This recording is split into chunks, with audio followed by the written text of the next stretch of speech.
अल्लाह की सरताबा कदम शान है ये, इंसान नहीं इंसान व इंसान है ये। कुरान तो ईमान बताता है इन्हें, ईमान ये कहता है मेरी जान है ये। हजरात गिरामी, जलसे बहुत हो रहे हैं, कॉन्फ्रेंसें बहुत हो रही हैं। उम्मते मुस्लिमा की रहनुमाई के लिए मुख्तलिफ तरीके की तहरीकें भी चल रही हैं, जारी हैं। लेकिन बड़ी अजीब बात है, मर्ज बढ़ता गया जूजू दवा की।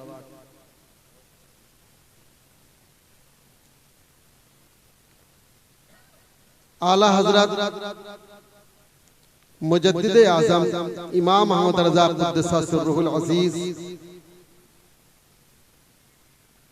अपने दौर में उन्होंने हालात देखकर कहा था, रिज़्क़े खुदा खाया किया, फरमाने हक टाला किया। रिज़्क़े खुदा खाया किया, फरमाने हक टाला किया। शुक्रे करम तरसे सजा, ये भी नहीं वो भी नहीं। दिन लौह में खोना तुझे, शब सुबह तक सोना तुझे। शर्मे नबी खौफे खुदा, ये भी नहीं वो भी नहीं। हजरात, बड़े बड़े जलसे देर तक होते हैं और जलसों की कामयाबी का मदार इस पर होता है कि कितने बजे तक चला। 3 बजे तक चला, 4 बजे तक चला, तब कहा जाता है जलसा बड़ा कामयाब रहा। और अगर 11 बजे 12 बजे खत्म हो गया तो कहा जाता है जलसा कामयाब नहीं रहा, 11 ही 12 बजे तो खत्म हो गया। बहरहाल पता नहीं कहां से हमारे मुआशरे में, हमारे समाज में ये बात आई कि पूरी रात का जलसा होना चाहिए। सरकारे दो आलम सल्लल्लाहु अलैहि वसल्लम के दौरे मुबारक में, खुद सहाबा किराम के दौरे मुबारक में रात भर का जलसा कभी नहीं होता था, बल्कि अल्लाह के रसूल सल्लल्लाहु अलैहि वसल्लम का इरशाद गिरामी तो यह है, ला समुरता बादल ईशा, ईशा के बाद कोई बातचीत नहीं होनी चाहिए। ईशा के बाद कोई बातचीत नहीं होनी चाहिए, बल्कि जिसे क़ियामुल लैल का शौक हो तो वो रात भर नफलों में गुजारे, वरना सो जाए ताकि नमाज फज्र में निशात के साथ वो बेदार हो। कभी कभी तो ऐसा होता है कि पूरी रात का जलसा होता है, मस्जिद में नमाज पढ़ने के लिए जाइए तो इमामत करने वाला भी नहीं मिलता। ये नमाज पढ़ाना जाहिर सी बात है, इंसान है, ये नेचुरलिटी है कि रात भर जगेंगे तो भोर में नींद तो आना ही आना। इसलिए जलसे तो जाहिर सी बात है, इसकी स्थापना, इसकी जो परंपरा है वो महज हम आरी और आपकी इस्लाह की। और अगर यहीं से इस्लाह ना हो तो कहा जाएगा कि जलसे सल्बे माखज के साथ है। इसमें इस्लाह की कोई बात ही नहीं हो पा रही है, या होती है तो वो दिल तक पहुंचती नहीं है, कानों तक वाह वाह होकर के रह जाती है, कानों तक वाह वाह होकर के रह जाती है, नारों के गूंज में गायब हो जाती है। इस्लाह के जुमले तो निकलते हैं, ऐसा नहीं है, हमारे खुतबा, हमारे शोरा एक से एक दिल के पते की बात बिल्कुल ला करके पेश करते हैं, लेकिन उसके असरात दिलों तक पहुंचते ही नहीं है। पता चला कि दिल हमारा बड़ा पापी है, बहुत पापी है, इस दिल के इस्लाह की जरूरत है। और जब दिल की इस्लाह हो जाएगी, मैं समझता हूं इनकलाब जरूर आएगा। लेकिन दिल की इस्लाह कैसे? हमारे और आपके पैगंबर सल्लल्लाहु अलैहि वसल्लम सबसे ज्यादा जो फोकस किया है इसी दिल की इस्लाह पर किया है। आपने इरशाद फरमाया, इन्ना फी जसदिकुम मुदगतन इज़ा फसदत फसदल जसदु कुल्लुहु इज़ा सलहत सलहल जसदु कुल्लुहु। कालू मा हिया या रसूल अल्लाह, सहाबा ने पूछा या रसूल अल्लाह मा हिया वो है क्या? मेरे आका ने इरशाद फरमाया अला इन्नमा हियल कल्ब, तुम्हारी बॉडी में, तुम्हारे जिस्म में गोश्त का एक लोथड़ा अगर वो डिस्टर्ब हो गया, अगर वो बिगड़ गया तो सारा निजाम बिगड़ गया, और अगर वो ठीक रहा तो सारा निजाम ठीक। सहाबा ने पूछा रसूल वो गोश्त का लोथड़ा है क्या, कहां है वो बॉडी में? मेरे आका ने इरशाद फरमाया अला सुनो वो दिल है, दिल इसकी इस्लाह। सच कहा है हमारे जलालपुर के एक शायर ने, दिल ही बुझ जाए तो संसार में क्या रखा, दिल ही बिगड़ जाए तो अब जाहिर सी बात है सब बिगड़ गया। दिल गवर्नर है, दिल गवर्नर है, दिल बिगड़ गया तो सारा निजाम बिगड़ जाता है, दिल बिगड़ गया तो सारा निजाम बिगड़ जाता है। मुझे इस मौके पर हजरत इमाम बुखारी रज़ी अल्लाह तआला अन्हु आज इस जामिया में दारुल उलूम अलीमिया ज़ियाउल उलूम में खत्म बुखारी शरीफ का दर्स हुआ। इमाम बुखारी रज़ी अल्लाह तआला अन्हु जमा करदा अहादीस के मजमुए को यहाँ पढ़ाया गया, यहाँ के असातिज़ा ने पढ़ाया तलबा को। अल्हम्दुलिल्लाह रब्बिल आलमीन 4 तलबा थे जिन्हें बुखारी शरीफ का दर्स दिया गया साल भर तक। आज बाद नमाज मगरिब उनको बुखारी शरीफ की आखिरी हदीस का दर्स दिया गया। और आप में से भी बाज़ हज़रात इस मुबारक महफिल में शरीक रहे होंगे। ये इमाम बुखारी है, अपने खादिम के साथ दरिया के एक सफर पे निकलते हैं। खादिम ने चलते वक्त देखा था कि हजरत ने अपने बैग में, अपने झोली में अशरफियों की एक थैली रखा।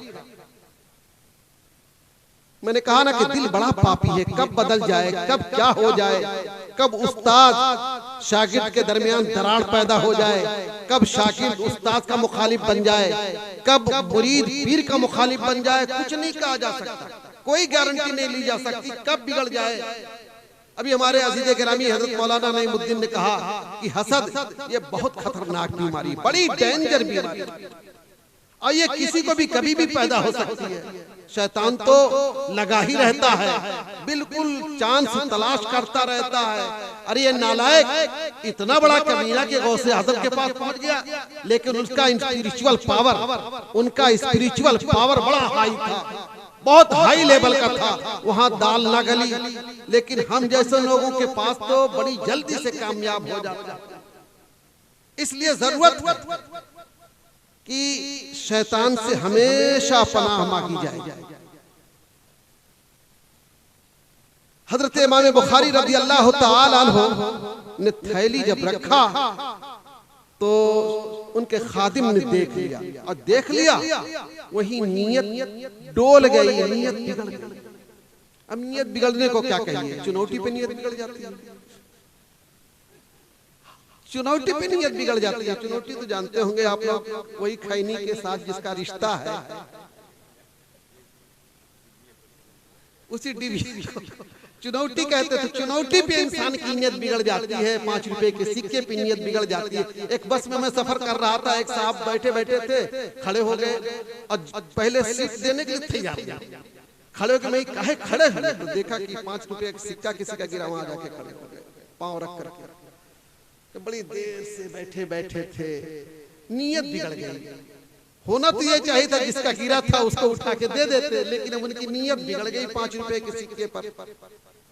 तो ये नीयत बिगड़ते देर नहीं लगती, अच्छे अच्छे लोगों का मसला ऐसा पैदा हो जाता है। इमाम बुखारी रज़ी अल्लाह तआला अन्हु के बारगाह का तरबियत याफ्ता नीयत बिगड़ गई। अब उसको चक्कर ये हो गया कि कैसे मैं इस थैली को हासिल करूं। लग गया चक्कर में, और जब लग गया चक्कर में तो शैतान तरीके भी सिखाता है, शैतान हथकंडे भी बताता है। कश्ती में सब लोग बैठ गए और भी मुसाफिर थे, कश्ती चल पड़ी। बीच मझधार में जब कश्ती पहुंची, इसने शोर मचाया, शैतान के बहकावे में शोर मचाया, मेरी थैली किसने चुरा ली, मेरी थैली। इमाम बुखारी सोच रहे इसके पास कहां थैली, मेरी रेड कलर की थैली किसने ले ली? मल्लाह ने कहा शोर मत मचाओ, कश्ती किनारे लगने दो, अभी सबकी जमा तलाशी ली जाएगी, पता चल जाएगा, चुप रहो। अब ये बड़ा संतुष्ट हो गया कि किनारे लगेगी, तलाशी ली जाएगी, हजरत के झोली में निकलेगी और वो पूरी थैली मुझे मिल जाएगी। साहब कश्ती किनारे लगी और तलाशी ली गई। जब तो किसी के हाथ थैली नहीं मिली। हद ये कि इमाम बुखारी रदियल्लाहु ताला अन्हु के बैग में भी वो थैली नहीं मिली। अब लोगों ने उसे डांटना शुरू कर दिया कि तुमने बेमतलब शोर मचाया, तुम फ्रॉडी मालूम होते हो, तुम 420 मालूम होते हो, तुम धोखेबाज मालूम होते हो। बहरहाल डांट फटकार हुई, वो चला। हजरत इमाम बुखारी भी आगे आगे, वो पीछे पीछे। एक जगह सन्नाटा जब हुआ, पूछा कि हुजूर मैं बहुत शर्मिंदा हूँ, आप कम से कम अब तो बता दीजिए वो थैली है क्या? वो थैली क्या हुई, बता तो दीजिए। इमाम बुखारी ने कहा कि बेटा वो थैली मैंने दरिया में डाली। अरे अशरफियों की थैली, सोने के सिक्के आपने दरिया में डाल दिया, ये क्या किया आपने? कहा हाँ मैंने डाल दिया। डाल देने ही में बहुत बड़ा फायदा था। क्या फायदा था? इमाम बुखारी ने कहा कि अगर किनारे तक थैली आती और मेरी झोली तलाश की जाती, वो थैली मिलती तो दुनिया के सामने मैं रुसवा हो जाता। अरे मैं नहीं, बल्कि ये लिबास रुसवा हो जाता, ये इमामा रुसवा हो जाता, ये जुब्बा रुसवा हो जाता। ये एक मैसेज जाता कि जुब्बा पहनने वाले भी चोर होते हैं, टोपी लगाने वाले भी चोर होते हैं, दाढ़ी रखने वाले भी चोर होते हैं। मैंने जुब्बे की लाज बचा ली ताकि दुनिया में जुब्बो दस्तार वाले बदनाम ना हो। मेरे अजीज, मैं अपने इन तलबा से कहूंगा अभी जल्दी ही, अभी इंशाअल्लाह मेरे तकरीर के बाद आपके सर पर इमामा बांधा जाएगा, शायद जुब्बा भी पहनाया जाएगा। हाँ, है जुब्बा पहना दिया गया, पहन के आए हैं ना लोग। हाँ हमारे मुबारक को पहन कर आते हैं, ठीक है माशाल्लाह। जुब्बा भी पहना दिया गया है, इमामा बांधा जाएगा। खुदा के वास्ते इस इमामे की लाज रखिएगा, इस जुब्बे की लाज रखिएगा। आप अपना भरम ना रखें लेकिन इस लिबास का भरम रखिएगा। ये लिबास बुजुर्गों का लिबास है, इमामा बुजुर्गों की सुन्नत है, मेरे आका करीम की सुन्नत है। अगर इस इमामे के साथ खिलवाड़ हुआ तो कल मैदान महशर में आपको बड़ी शर्मिंदगी होगी। इसलिए मैं आप लोगों से रिक्वेस्ट करूंगा, इस इमामे की जरूर लाज रखिएगा। जहां कहीं भी रहिएगा इमामे की लाज रखिएगा, जुब्बे की लाज रखिएगा, दाढ़ी की लाज रखिएगा। मेरे अजीज, आप फारिग हो रहे हैं, मैं पेशगी आपको मुबारकबाद पेश करता हूँ। तो मैं ये कह रहा था कि दिल हमारा बड़ा पापी है, इस दिल की इस्लाह की जरूरत है, इस दिल को ठीक रखने की जरूरत है। यकीन जाने अगर ये दिल ठीक हो गया, इसको क्लीन करने की जरूरत है। ये दिल ठीक हो गया ना तो ये सारी तकदीरें जाकर के आपके दिल पे नक्श करेंगे, ये सारी बातें आपके दिल पे नक्श करेंगे। इस दिल की इस्लाह कैसे होगी? इसका चेकअप होना चाहिए, इसका चेकअप होना चाहिए। इसके चेकअप की एक तरकीब मुझे एक किताब है, फुआदुल फुआद, अहादीस का मजमुआ है। सहाबाए किराम की अहादीस मौकूफा को उसमें इकट्ठा किया गया। हजरत अब्दुल्लाह बिन मसऊद का नाम आप लोगों ने सुना होगा, बड़े चहीते सहाबी रसूल है। आप स्पिरिचुअल में एक्सपर्ट, रूहानियत के माहिर। आपने एक बड़ा अच्छा फार्मूला बनाया है दिल के चेकअप का, बताया। यहीं बैठे हैं आप लोग, अभी ताजा ताजा रिपोर्ट आ जाएगी, अभी बिल्कुल ताजा ताजा। ना किसी डायग्नोसिस सेंटर पे जाना है, ना किसी डॉक्टर एमबीबीएस एमएस के पास जाना है, अभी बैठे बैठे ही आपके हार्ट की रिपोर्ट आ जाएगी। यूं भी इंसान अपना हार्ट हर वक्त ठीक रखना चाहता है। जाहिरी तौर पर, जिस्मानी तौर पर आप देखते होंगे, कुछ भी हल्का सा भी दर्द हुआ तो हार्ट स्पेशलिस्ट के पास फौरन जाने की कोशिश करता है और उसकी रिपोर्ट लेने की कोशिश करता है, एंजियोग्राफी कराता है, डायग्नोसिस सेंटर पर पहुंचता है। मेरे अजीज, आप जिस्मानी तौर पर, जाहिरी तौर पर हार्ट की इस्लाह कर ले, गारंटी नहीं है कि आप बच ही जाएंगे। इसलिए मैं आपसे गुजारिश करता हूं, रूहानी एतबार से, स्पिरिचुअल के एतबार से अपने हार्ट की इस्लाह की कोशिश कीजिए और उसका चेकअप लीजिए। हजरत अब्दुल्लाह बिन मसूद ने उसका तरीका ये बताया है। अभी बैठे बैठे हर शख्स अपना हार्ट चेक कर सकता है। आप फरमाते हैं उतलुब कल्बका फी सलासते मवातिन, अपने हार्ट को तुम लोग 3 स्टेज पर चेक करो। उतलुब कल्बका फी सलासते मवातिन, अपने हार्ट को 3 स्टेज पर। इंदा जिक्रिल्लाह, अल्लाह के जिक्र के वक्त देखो कि दिल लग रहा है कि नहीं लग रहा है, घबराहट तो नहीं हो रही। अगर घबराहट हो रही है तो समझ लो कि रिपोर्ट गड़बड़। जिक्र इलाही के वक्त जब अल्लाह अल्लाह का विर्द हो, ये हजरत शाह शेख अली, हजरत शाह जुनाब अली, ये हजरात मैं समझता हूँ इनके यहाँ जिक्र इलाही ही लज़्ज़त की रूह है। सुभान अल्लाह। ये हजरात बहुत ज्यादा मसले मसाइल नहीं बयान करते। सुभान अल्लाह। मैंने जो पढ़ा इनको, ये हजरात बहुत ज्यादा मसाइल के चक्कर में नहीं पढ़ते थे, जुज़ियात के चक्कर में नहीं पढ़ते थे। इनका सारा मसला क्या था? जिक्र इलाही, अल्लाहु अल्लाहु, जिक्र जली, जिक्र खफी। सुभान अल्लाह। मैंने जहां जहां तेगियों को देखा, जहां जहां तेगियों को देखा, अल्हम्दुलिल्लाह, तेगी तो ऐसे है कहाँ खोले है गेसु यार ने खुशबू कहाँ तक, हाय हाय हाय, खुशबू कहाँ तक है। केरला चला गया मैं, टायर वाले के पास पहुंचा, कहाँ घर है? वैशाली, जनत वैशाली, तो वैशाली, हाजी नगर, मुजफ्फरपुर, यही बताता। जहाँ कहीं जाओ वार शाते गली, क्या करामत है आपकी, ये तो सबसे बड़ी करामत। पूरे मुल्क में जहां कहीं आप चले जाएंगे, आपको कोई न कोई तेगी जरूर मिल जाएगा। पेट्रोल टंकी के पास टायर, अल्लाह। खुद हजरत शाह शेख अली अलैहि रहमतु व रिदवान, वो भी ट्रक बहुत शानदार चलाते थे, गाड़ी बड़ी शानदार चलाते थे। कोई ऐसा थोड़ी है कि चमकदार इमामा हो, दिखलाया अगर कमाल तो रोटी के वास्ते, आया अगर जलाल तो रोटी के वास्ते, है सर पे टोपी बांध तो रोटी के वास्ते, है लाल पीला रुमाल तो रोटी के वास्ते। नो नो, ऐसा कुछ नहीं उनके पास, ऐसा कुछ। अच्छा, उनके मुरीदीन, उनके मुतवस्सिलीन, उनके जो वाकई गायब दर्जा मोतक़िदीन हैं, वहां भी ये सब कुछ भी। अब तो चमकते हुए इमामे आते हैं, वो झल झल झल झल इधर उधर आंखें चौधिया जाती। मैं ऐसे मौके पर दिखलाया अगर कमाल तो रोटी के वास्ते, आया अगर जलाल तो रोटी के वास्ते, सर पे है टोपी वाल तो रोटी के वास्ते, है लाल पीला रुमाल तो रोटी के वास्ते। मैं वाकई इनको नहीं पहचान सका। जब मैं पहली मर्तबा, मैं भी पहली मर्तबा आया, इनको नहीं पहचान सका। वाकई ऐसा ही सरकार दो आलम सल्लल्लाहु अलैहि वसल्लम की सादगी पढ़िए, आप किताबों में पढ़िए, तवाज़ु और अज्ज़ इनके सारी पढ़िए। सहाबा किराम अगर पीछे चलते तो कहते आगे चलो, फरिश्ते हैं मेरे पीछे, चलो आगे। मजलिस में अगर सरकार दो आलम के सल्लल्लाहु अलैहि वसल्लम के साथ सहाबा बैठते, खसक कर पीछे होते, अल्लाह के रसूल पर तकद्दम तकद्दम, आगे आगे आगे, सुभान अल्लाह, आगे आगे। ये था। और मेरे आका का हाल क्या, 9 पूरे 2 महीना चूल्हा नहीं जलता था। हज़रत आयशा फरमाती हैं 2 काली चीजों के अलावा कुछ खाने का नहीं रहता, खजूर और पानी, इसके अलावा कुछ रहता नहीं था। क्या उनको मिल नहीं सकता था?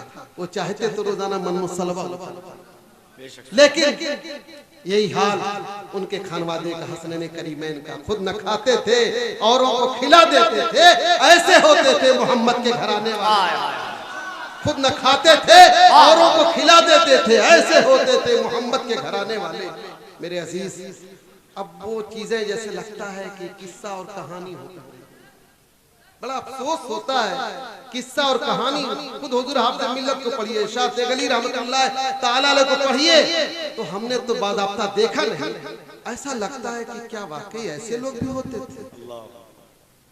बड़े हैरत से सोचना पड़ता है यार, क्या ऐसे भी लोग होते थे दुनिया में? जी हाँ, होते थे। उनको देखने वाली निगाहें भी अभी मौजूद हैं। उनको देखने वाली निगाहें भी मौजूद हैं। हुजूर हाफिज़ मिल्लत के बारे में इन्होंने तो बाज़ाब्ता देखा होगा, मैंने बस एक झलक दर्जे एदादिया में था तो देखा। बताते हैं कि ईद के दिन या बकरीद के दिन या वैसे भी उनके खपड़ेल मकान पर कोई पहुंच जाता था तो चाय का इंतजाम खुद अपने हाथों से। सुभान अल्लाह। देखिए हजरत फरमाने मुझे भी बना के पिलाया, और अगर ये चाहते कि मैं बना दूं, नहीं, आप मेहमान रसूल हैं, आप बैठिए, आप बैठिए, आप मेहमान रसूल हैं, मैं चाय बनाऊंगा। है कोई आज मखदूम जो अपने खादिम को अपने हाथों से चाय बनाकर पिलाए? निगाहें तलाश कर रही हैं कि कुछ लोग बड़ा बुरा मानते हैं इसको। हजरत सुधारिए, बहुत लंबा कर देते हैं, स्टार्ट कीजिए आप। इंदा जिक्रिल्लाह, अल्लाह के जिक्र के वक्त आपका दिल लगना चाहिए, भूल जाए दुनिया को, उस वक्त भूल जाए दुनिया को। मेरे प्यारे भूल तो जाते हैं आप, टीवी की स्क्रीन पर जब क्रिकेट आता है, बाप की दवा लेने जाते हैं, भूल जाते हैं, माँ की दवा लेने जाते हैं, भूल जाते हैं आप। क्यों? बल्कि जी चाहता है और चले और चले, और छक्का और चौका, और छक्का और चौका, यार बड़ी जल्दी खत्म हो गया। कभी कभी ये शिकवा होता है कि यार मैच रात जमा नहीं, बड़ी जल्दी से वो काला वाला था तो उसने मारा, गावा कर दिया, चलाया नहीं कायदे से। इस तरीके की भाषाएं बोलते हैं लोग। इंदा जिक्रिल्लाह, दूसरा स्टेज इंदा तिलावतुल कुरान। कुरान की तिलावत के वक्त आपका दिल लगना चाहिए। इमाम मुसल्ले पर होता है, ट्रस्टी हजरात बंबई में होते हैं, यहाँ भी होते होंगे। अगर बेचारे ने कभी पढ़ दिया, वैसे मोमिन बेचारा नहीं होता, क्या बात, माफ कीजिएगा, माजरत चाहे तो मोमिन बेचारा नहीं होता। मोमिन का तो चारा है सरकारे दो आलम। हाय हाय हाय हाय, जिसके सरकारे दो आलम वो बेचारा कहाँ है? सुभान अल्लाह। बहरहाल कभी कभी वो पढ़ देता है, लंबी सूरा हो गई साहब, टेररिस्टी तो आफत मचा देते हैं, कभी कभी पत्ता काट देते हैं कि कल से हम आप दूसरी जगह चले। इंदा तिलावतुल कुरान, कुरान की तिलावत के वक्त आपका दिल लगना चाहिए। नहीं लगता है समझ लीजिए कि रिपोर्ट गड़बड़ है। और तीसरा स्टेज वफी औकातिल खलवा, खलवत के औकात में, तन्हाई के औकात में आपका दिल अल्लाह की तरफ मुतवज्जह हो जाना चाहिए। सुभान अल्लाह। अब अल्लाह से आपका रिश्ता मुकम्मल खालिस जुड़ जाना चाहिए। लेकिन हाय रे तन्हाई, इस मोबाइल ने हमारी तन्हाई भी छीन ली। मोबाइल ने हमारी तन्हाई भी छीन लिया। बहरहाल फरमाते वफी औकातिल खलवा, खलवत के औकात में आपका दिल अल्लाह की तरफ मुतवज्जह हो जाना चाहिए। आगे फरमाते हैं अगर इन तीनों स्टेज पर आपका दिल नाकाम है, समझिए रिपोर्ट निहायत, अब आपको अलर्ट हो जाना चाहिए। फसलिल्लाह, अब अल्लाह से सवाल करो, अयमुन्ना कल्बक, कि वो तुम्हारे दिल पर एहसान करे। अल्लाह, आहा, दुआ करो मौला मेरे दिल पर एहसान कर दे, मौला मेरे दिल पर एहसान कर दिए। दुआ करो, करते रहो करते रहो, हो सकता है किसी दिन तुम्हारे दिल पर एहसान हो जाए। और अगर दुआ करने का भी शौक नहीं पैदा हो रहा है, आगे फरमाते हैं जलाल में, अगर दुआ करने का भी शौक नहीं पैदा होता है तो समझ लो वो तुम्हारा दिल ही नहीं, वो वो तुम्हारा दिल ही नहीं है। तुम्हारा होता तो कम से कम तुम उसके लिए दुआ तो करते। मोबाइल खराब हो जाता दुआ करते हो, या अल्लाह ठीक हो जाए, बेटा बीमार हो तो दुआ करते हो, या अल्लाह बेटा ठीक हो जाए, माँ बीमार है उसके लिए दुआ कर, तुम्हारी माँ। और अगर तुम दुआ करना भी नहीं जानते, इसका मतलब तुम्हारी माँ नहीं है क्या जी? कहेंगे ये नहीं कहेंगे? तो अगर तुम्हारा दिल है तो दुआ करो, तुम्हारे दिल पर मौला एहसान कर दे। मेरे अजीज, मैं दिल की इस्लाह का एक फार्मूला आपको बता के जाना चाहता हूँ। रोजाना एक डोज लेते रहिए दिल के लिए, डेली 10 मिनट अल्लाहू अल्लाहू का विर्द कीजिए। तन्हाई में बैठकर, कहीं भी अकेले बैठ के 24 घंटे में से सिर्फ 10 मिनट, मात्र 10 मिनट अल्लाहू अल्लाहू का विर्द आप हजरात करेंगे ना जी? हाथ उठाइए, अब मैं हाथ उठाऊंगा इंशाअल्लाह।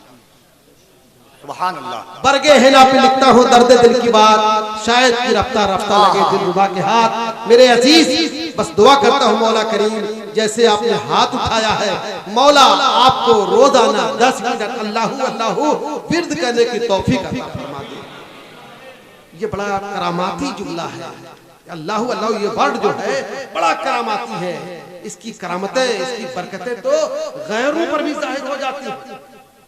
गैरों पर भी अगर इस कलमे को विर्द करना शुरू कर दे तो गैरों पर भी इसकी बरकतें जाहिर हो जाती हैं। आप तो कलमा शरीफ पढ़ करके मुसलमान हो चुके हैं, आप चेक कर लीजिएगा, शुरू कर दीजिए, आपकी बहुत सारी समस्याओं का हल ये हो जाएगा, आपकी बहुत सारी परेशानियां दूर हो जाएंगी और जहां बैठ कर करेंगे वहां बरकतों का नुज़ूल शुरू हो जाएगा।